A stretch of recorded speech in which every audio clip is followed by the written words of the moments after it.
we've looked at the structure and bonding in metals. Remember, the bonding is the electrostatic attraction between the cations and the delocalized electrons, and the structure is the layers of metal cations with a sea of delocalized electrons. Now we're going to look at how that affects the properties, right, the behavior of metals. So you will have seen these before, I reckon, in third year. So just to remind you of what the properties you need to know. Now, actually, they come up again in the periodic table topic. So these are a statement of some of the properties. So you need to know, so ductility and malleability, hopefully you've come across those before, is something, if a metal is ductile, which means it can be drawn into wires. Now, that's not explaining why, that's just what the definition of ductile is. And malleable means it can be hammered into shape. And remember, that's not the explanation of why. That's going to be something we look at. Now, of these, only 3 of them need to be explained, sorry, 4 of them need to be explained using the bonding and structure of metals. And that is the conduction of heat, conduction of electricity, right? You need to be able to explain that. You need to be able to explain why metals are ductile, why they are malleable, which is actually the same reason, and why they have a high melting point. Now, in the video I'm about to show you from free science lessons, he talks about conduction of heat as well. We don't need to be able to explain that, but I'll let it go anyway. And you'll see here that we'll come back to these explanations after the video and have a look at them in more detail. But for now, we'll watch the video.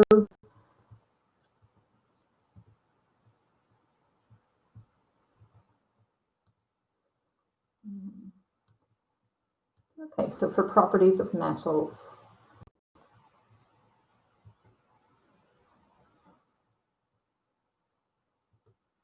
A metallic bond. And metallic bonds are strong. Now, the metallic bonds explains one of the properties of metals, and that is that metals have got high melting and boiling points. That's because a great deal of energy is required to break the strong metallic bonds. The delocalized electrons also explain another property of metals. Metals are excellent conductors of heat and electricity. That's because the delocalized electrons can move. Because electrons are charged, these moving electrons can carry an electric current. Also, the moving electrons can carry thermal energy, which allows metals to conduct heat.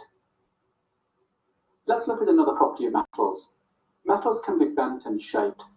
That's because in metals, the layers of atoms are able to slide over each other like this. You really need to learn this, as it's a key property of metals. So just to recap, metals can be bent and shaped, and that's because the layers of atoms can slide over each other. Now, this does give us a problem. Some pure metal... Okay, so we're going to go back to the notes at this point. So I want you to have a look at your notes on page 2 and just see the properties and the explanation, because we'll be talking about that now.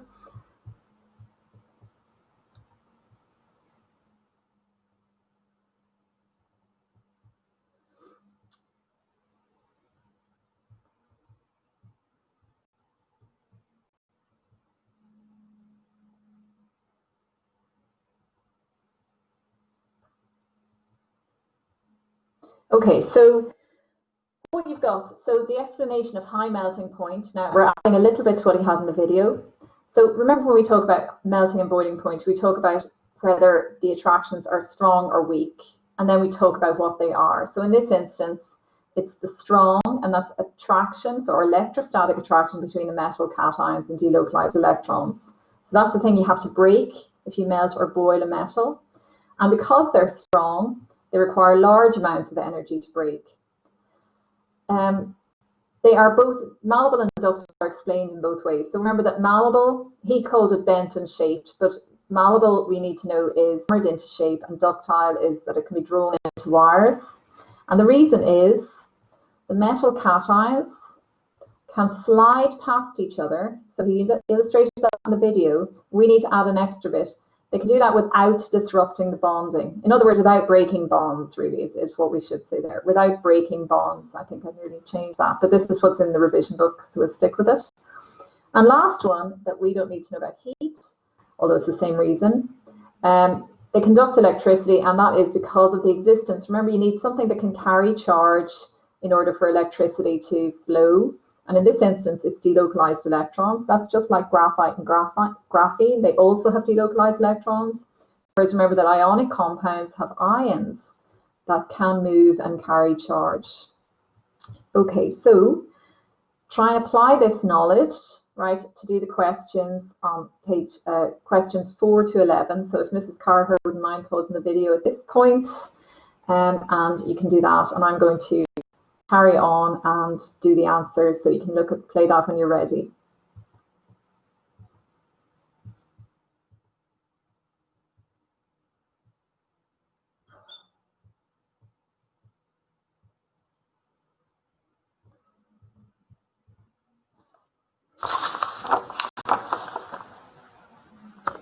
Okay, so why do metals have high melting and boiling points? So the reason is, and always give a detailed answer, as detailed as you can. High melting and boiling points because the strong electrostatic attraction or attraction between the metal ions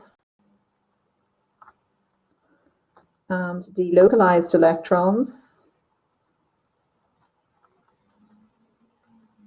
require a lot of energy to break.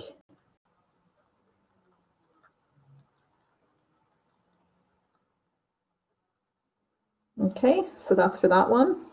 Copper is used to make wires for household circuits. So give 2 reasons. So that's just listing 2 properties. So I'm going to do this over here. So it conducts electricity. You could say because it's ductile, it can be drawn into wires, or another one is it has a high melting point, so nothing will happen to it. Okay, now this is from the last unit. Explain why graphite can conduct electricity. The delocalized electrons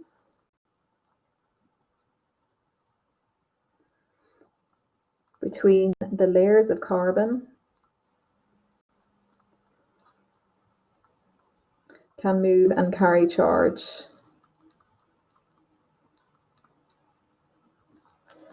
Okay, explain why most covalent substances do not conduct electricity. They have no charge carriers,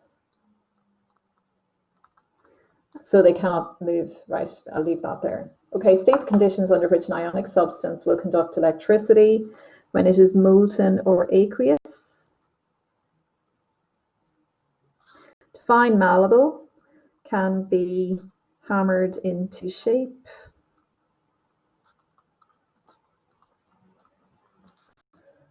Explain why sodium atoms, potassium atoms cannot form ionic bonds.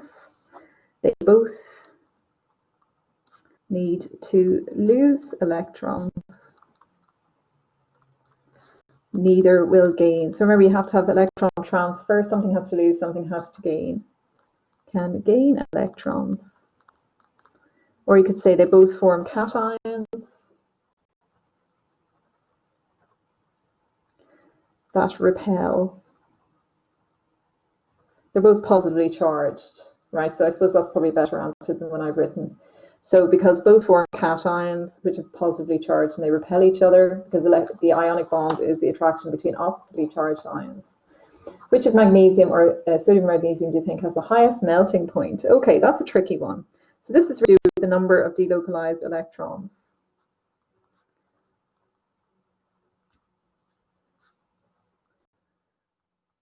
Okay, so every sodium atom gives 1 to the sea of delocalized electrons, and every magnesium atom gives 2. So there will be more delocalized electrons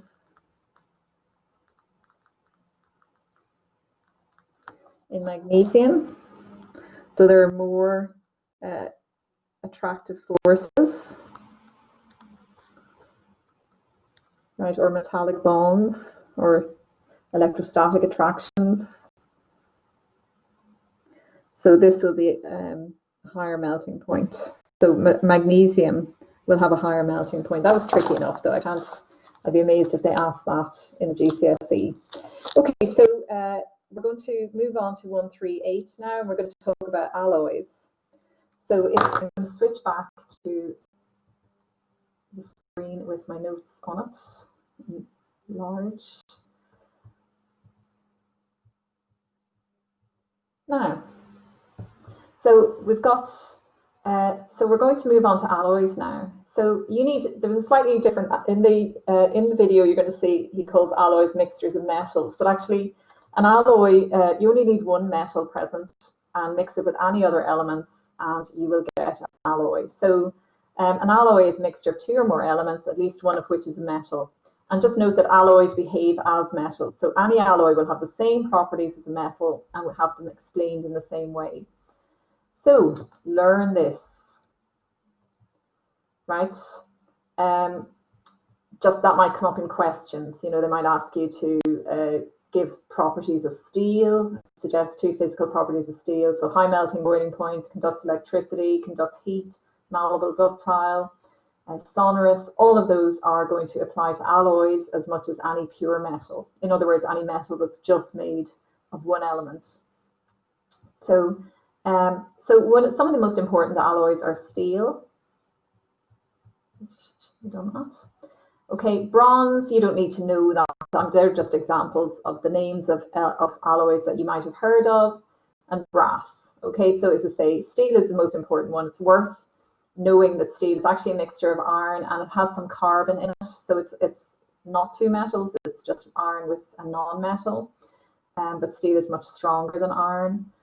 And then you've bronze and brass as well. Okay, so I'm going to actually come back to those questions. I should have moved those lower. Right, so we're going to skip down to this part. Okay, I'm going to play the video first, actually, before we do that.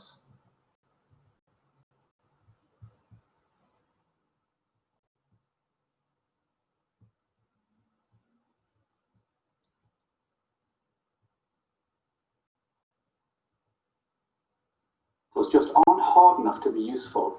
Includes copper, gold, iron, and aluminium. So we need to make these metals harder, and to do that, we make an alloy. An alloy is a mixture of metals. The different sizes of atoms distorts the layers, making it more difficult for them to slide over each other. This means that alloys are harder than pure metals. You'll find plenty of questions on metals and alloys in my revision workbook, which you can get by clicking on the link above.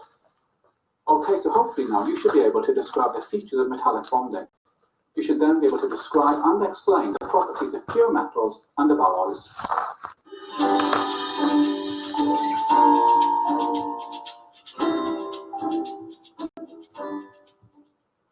Okay, stop that.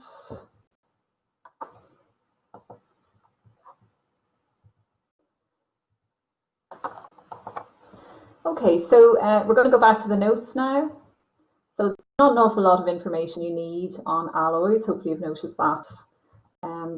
Okay, so the key thing about an alloy, right? Pure metals, as you said, are very soft, right? And that's not going to make it, that could really have an issue if it's a soft metal. So it'll be hammered and bent into shape really easily, which means that it will be damaged very easily, right? So you can imagine that making a bridge, say, out of a metal that was soft, it's just going to, over time, fall over on itself. So you need to, alloys are a way of improving the properties of metals, right, to make them harder. So that's the key thing here. Alloys are harder than pure metals, and that's really why they're so useful, okay? And the reason, right, the reason that they are harder is that you put different size atoms in an alloy and you will distort the layers, making it more difficult for them to slide over each other. So remember that metals are malleable and ductile because the layers of metal cations can slide over each other without breaking the bonds. Okay, but if you make that more difficult, then you're going to make the overall the substance harder. So we've got a little diagram here from the revision book, right? So if you have a regular metal, all the atoms are the same size, the cations are the same size, so they can move past each other quite easily. If you then introduce a larger atom, okay, you're going to make it more difficult for the layers to move past each other. Now you can see that physically. It's going to just be more difficult. You can still do it, but it's just going to take much more effort, right? Much more energy, which means it's harder to do. It's more difficult. So that makes the alloy, the mixture, harder than the pure metal. Okay. So just to learn that bit, why are alloys harder than pure metals? It's because the larger atoms in the alloy prevent the layers from sliding past each other as easily. Okay, let's see if you can apply that. Now, I must, if you go back, I've just noticed there's a mistake here. You see these questions? Actually, I should have deleted those. So if you put a line through those, right, I'm just going to take them out because they're repeated down here. Okay, so what I want you to do now is do questions 12, 13, 14, and 15. And if you could pause the video, please, Mrs. Carher, and let the boys have a chance to do that. And then we'll go over the answers and move on to the last section of this, which is about gold.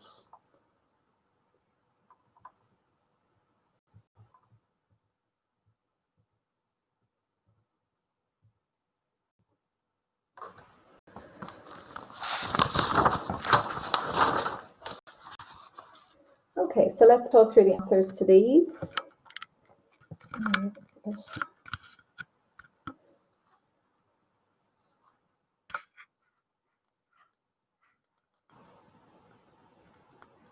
Okay, how is electricity conducted in a metal? Right, so that's a 4 marker, right? So you need a lot of information. I'm going to put it up here. Okay, so and it says to talk about structure and bonding. So structure, the metal consists of layers of metal cations surrounded by delocalized electrons.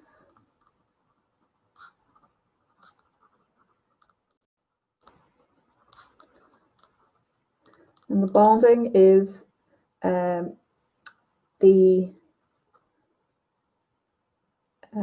structure, let's see, the bonding is the attraction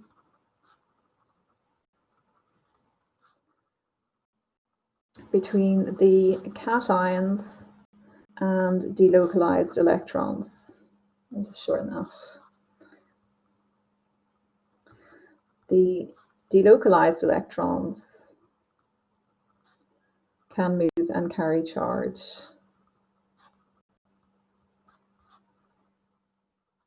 Okay, so that's actually quite a long question. So you've got 3 bits to this. Explain how electricity is conducted, which is the last bit I've done.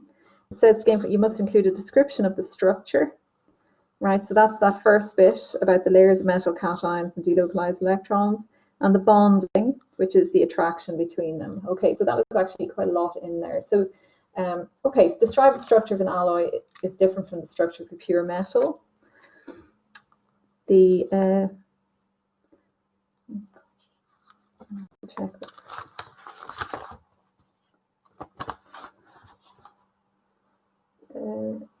There are different sized atoms.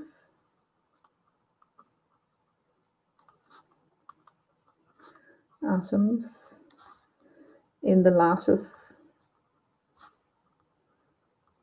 of the alloy, which distorts the layers.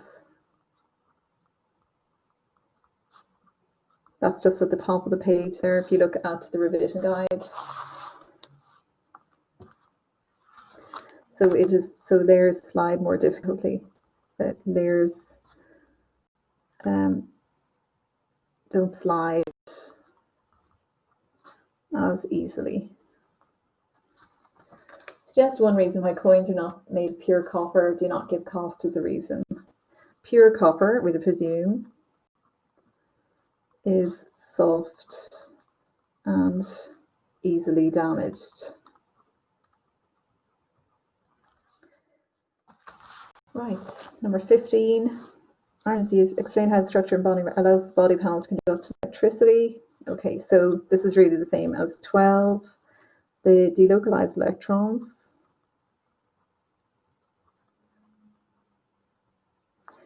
between the layers of metal cations, can move and carry charge, allows body panels to be bent into shape. Okay, the layers of metal cations can move past each other without disrupting the bonding.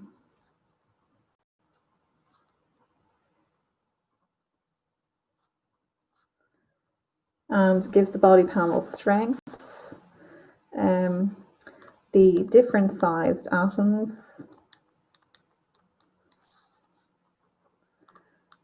in the alloy lattice distort the layers,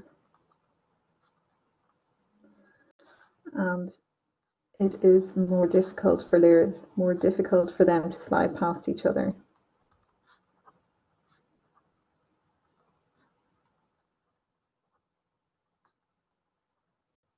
Okay. All right. So next one, gold. Recall that gold used in jewellery is usually an alloy with silver, copper, and zinc. Let's go to the main notes for this.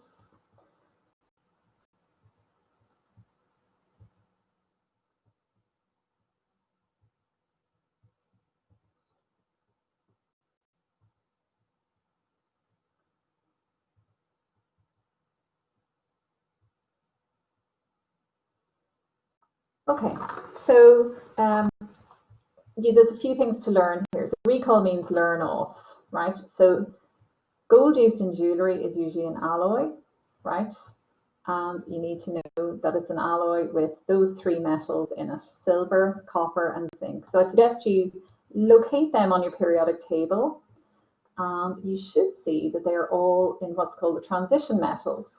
They're in between groups 2 and 3. So if you find them, you'll find them in that block in the middle of the periodic table, right?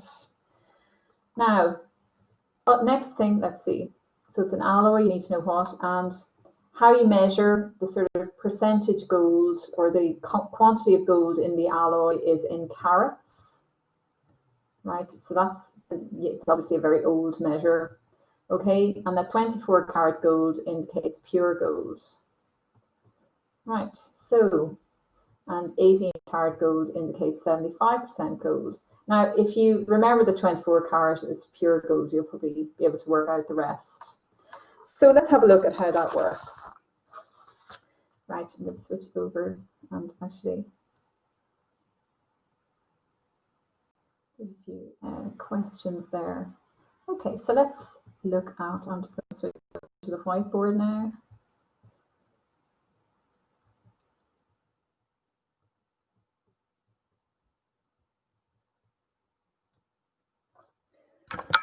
Okay, so what you're saying here is that gold, pure gold,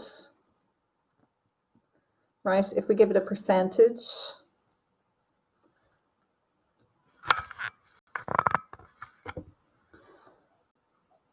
right, and carat. So you just need to be able to say or go between them. So pure gold is 100%, percentage gold is 100%, right? And that equals 24 carat. So if you know that, you should be able to, if you're given the carat of anything, you should be able to then work out the percentage gold in it. Okay, so how would you do that, right? So if, say, you picked, what about 20 karat gold? Okay, what's the percentage gold? 20 karat gold, right? So if 100% is equal to 24, right? Then you just, to get the percentage, you just divide whatever number they give you by 24, okay? And times it by 100, right? So that's the carat. So that will always apply, okay? So if you have 100% is 24, that means you divide 100 by 24 and then multiply by 20. Maybe I need to, it's cross multiplying. Let me just put it this way. So 100 is equal to 24. So with question mark is equal to 20. So you cross multiply, right?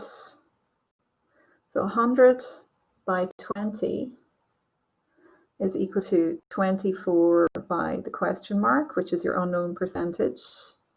Okay, and then if you do 100 by 20 divided by 24, so we bring this under, if we change it across to the equal sign, it's multiply over here, it's going to be divide over here, that's equal to that. Okay, so the answer is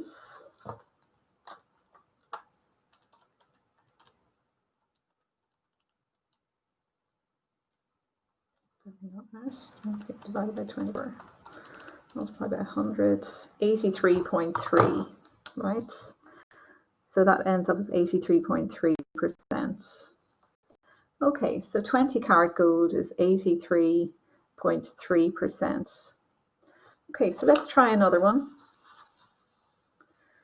What carats, right? So this is the alloy, gold alloy 1. Okay, so if we know the percentage, supposing the percentage of gold is 60%, right? What carat is that? Okay, so see if you can work that out. So remember, 100% is 24 carat, so what is 60%?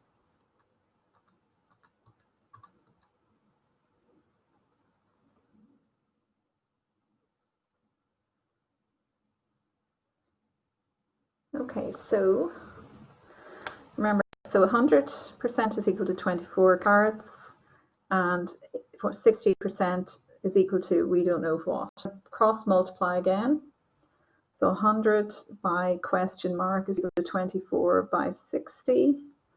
And therefore question mark is equal to 24 by 60 divided by 100. And that comes out at 14.4 carat. Okay, so I want you to do a little table now. There are some very common carats or alloys of gold, right? So we're going to put them in here, and I want you to work out the percentage gold that they involve. So if you have, right, there's 18 carats, there's 14 carats, and there's 9 carats. They are the most common jewellery sort of alloys of gold. You won't actually get 24 karat gold, 18 karat gold. Well, you will, but I mean, it's so soft that it's not as useful. So you just pause a moment and work out what percentage gold is in each of those alloys, the 18 karat gold, 14 karat gold, and 9 karat gold. We call them alloy 1.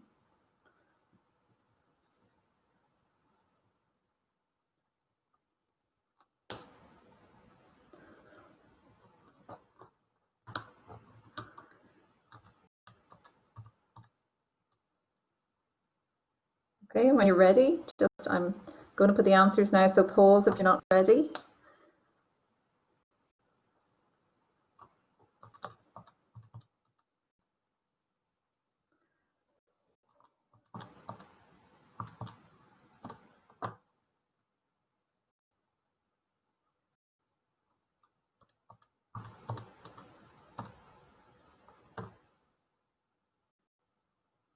Okay, so 18 karat gold is 75% gold, 14 karat gold is 58.3% gold, or you can round it up to 58%, and 9 karat gold is 37.5% gold. And remember, the other metals that they would be mixed with are silver, zinc, and copper. Okay, and the color will reflect sort of, you know, how well they can change the, you know, if you have red gold, white gold, and so on. That's just because you've changed the quantities of the other elements in the alloy.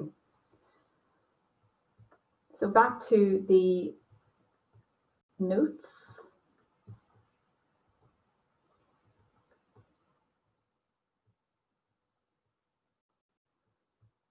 Right, so you can have a look there. They have a worked example anyway for you to look at. And now we have done with that, right? Have a go at the questions, explain. Well, actually, I think I'll skip on from that. I think we're going to run out of time. Okay, folks, so what I want you to look at now, that's the end of metallic bonding, right? The last thing to look at is putting it all together. So if information on the physical properties of elements, elements and compounds, you should be able to deduce what type of bonding they have. So an example here is you have got four substances that you don't know, but you do know their melting points. You do know their electrical conductivity as solids and as molten, right? So what can you learn from that? First thing is to think about whether these are high or low melting points and label that as such. This is high. A, C, and D have high melting points. I think anything above 300 you should consider high. B has a low melting point. Now, if you think about all the structures we've looked at, only one of them has a low melting point, and that is molecular covalent substances, right? So we can immediately, without looking, and you can just check across, does that work?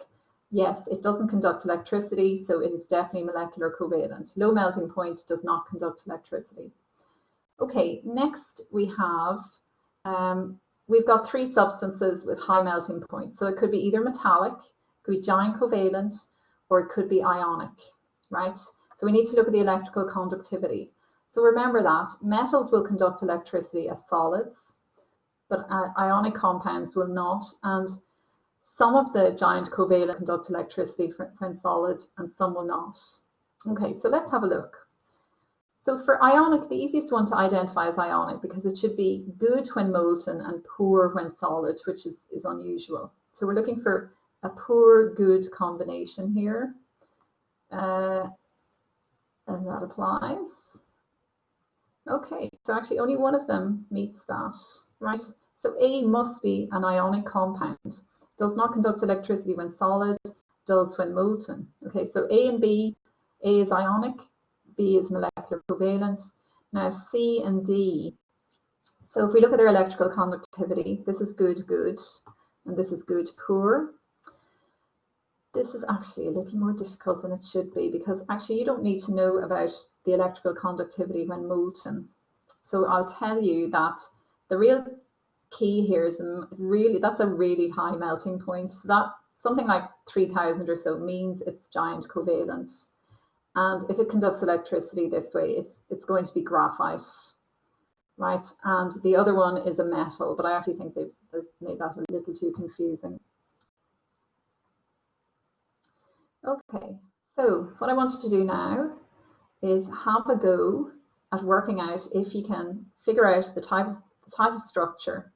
In other words, molecular, I must change that. Simple molecular, that should be molecular covalent. Giant covalent, giant ionic lattice, or metallic. Okay, so do that and work through the questions. Now, the toughest thing I want you to do today is this task, right? You need to do a summary of all the information on bonding and structure.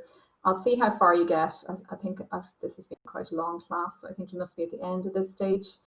So we'll maybe set that as work to do over half term to make a summary. If you have time in class, start it. I was trying to find some examples you could use. You can do super summaries, which I know you do, any of the biologists, you do super summaries. I would suggest a table. I'm just going to see if I can find the example I found for you. Okay, so I'm going to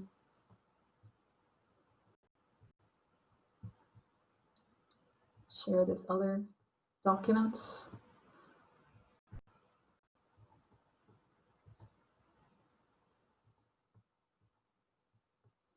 Okay, so there was a table. I saw a few different ideas. Now they're just tables really to structure your work. I think I got more than that. And the one I saw I thought might be useful was where you just put together, you know, the type of, like a diagram of the structure, dot and cross diagram example, diagram of the structure, examples. But actually, I'm going to, we leave that, don't do that, because I haven't thought it through. Okay, so just to complete the questions,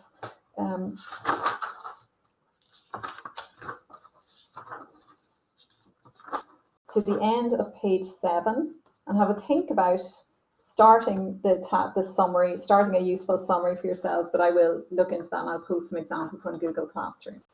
Okay, if you have time, if you still have time, there are loads of past paper questions to get on with that we'll have to do at some stage, but I'll take it that we're at the end of class. Thank you.